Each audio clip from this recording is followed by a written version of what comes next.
Dan pun bukan sahaja judiciary, polis pun satu krisis keyakinan. Semalam bukan sahaja saya ada sebut dua perkara mengenai di mana IGP lebih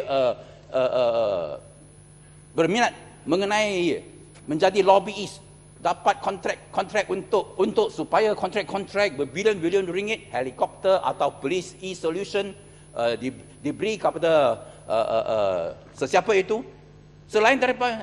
Selain daripada apa dia patut buat ialah untuk memerangi jenayah di negara kita. He is more interested in being a lobbyist. Siapa dapat kontrak berbilion-bilion ringgit? Ini bukan tanggungjawab IGP. Sehingga dia melanggar prosedur, bypass ketua setiausaha kementerian beliau, terus kepada Perdana Menteri. Bagaimana ini tak pernah berlaku kepada IGP dahulu. Tun Hanif Omar, Norian Mai, Bakri Musa, tak pernah berlaku. Mereka meminat 100% fokus fighting crime. Nampaknya IGP kita sekarang 100% fokus on getting contract untuk somebody. Sebab itu patutlah dia resign supaya kalau dia mau jadi lobby untuk mega contract police, resign and be a mega lobbyist. Dan di dalam isu-isu yang lain, mana itu IPCMC, dia tentang IPCMC, satu jaminan ada dibuat. Kenapa kita Yang Amat Berhormat Perdana Menteri menubuhkan satu Royal Commission Inquiry mengenai pihak polis, supaya kita adalah satu pasukan polis yang profesional, yang cekap, yang world class. Dan antara 150 perakuan yang dibuat oleh Royal Commission supaya kita ada world class police service ialah IPCMC, Independent Police Complaints and Misconduct Commission. Sudah berapa tahun? Sampai sekarang belum ada apa tindakan. Apa yang kita ada ialah satu jaminan untuk kemukakan satu bil Special Complaints Commission. Toothless, clawless, di mana pihak polis pun adalah antara anggota. Apa guna kita mau polis bebas, polis cekap, tetapi kenapa adalah pihak polis, wakil polis dalam komisen itu? Sebab itu dia perlulah bertanggungjawab. Corruption dalam pihak polis. Ini bukan saya cakap. Siapa cakap bahawa dalam polis adalah 40% bahagian polis korup. 40% of the police force are corrupt. Bukan saya cakap. Siapa cakap? Siapa cakap? Utusan Malaysia. Pagar makan padi. Inilah 2 paragraf cukuplah. I briefed the Royal Commission. The police corruption was so extensive that a very senior ACA officer had confided in me and another top retired police officer that 40% of the senior officers could be arrested without further investigations, strictly on the basis of their lifestyle. One state police chief had a net worth of 18 million ringgit.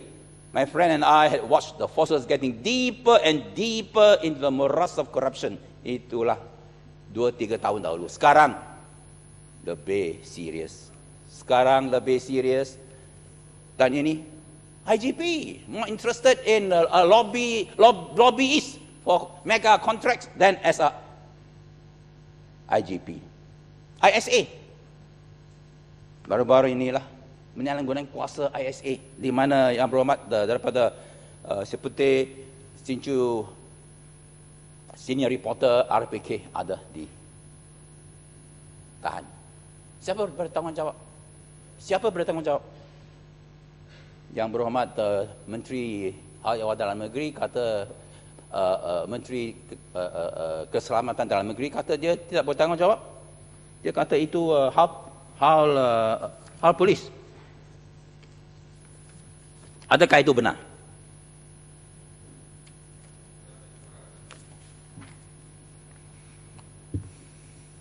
Syed Hamid said that the decision was the prerogative of the police.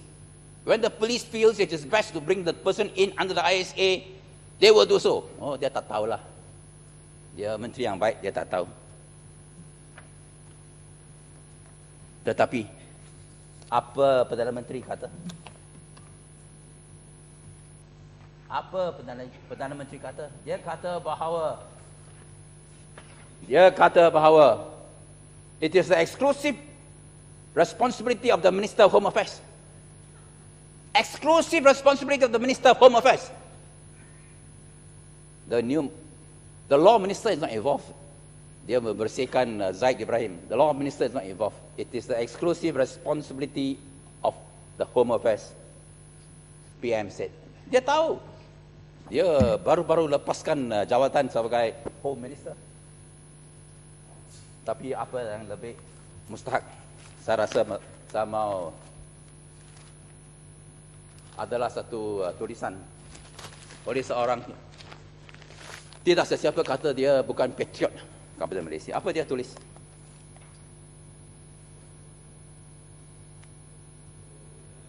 The New Sunday Times on September 21st quoted a minister as saying that the police could invoke the ISA even without informing him. I wonder how a powerful act like the ISA can be left entirely to the discretion of the police. I have the highest respect and trust for the police force, and am not interfering, and am not inferring anything ulterior. Surely, the ISA is a very serious piece of legislation, which the government must use extremely carefully and wisely, and therefore exercise complete control over it at all times. I believe that with no communist threat in the country anymore, the ISA has outlived its usefulness and become irrelevant and should be abolished or revised. When the ISA was first introduced, it was an absolute necessity because we were fighting armed communist terrorists in the country. If the government decides to do away with the ISA, an anti-terrorism act should be enacted to check the worldwide terrorism threat.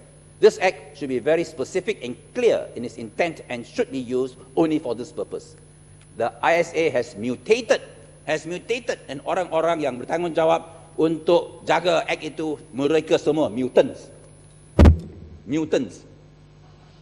The ISA has mutated in its use over the past 30 years or so, and is now being used for what it was never intended. Siapa tulis ini? Tan Sri K. Tanabalasingam, the first naval chief di negara kita. Is he a traitor? Is he a patriot? Time for the end for ISA. It's a mutated. Only mutants want such ISA to continue. Are you all mutants?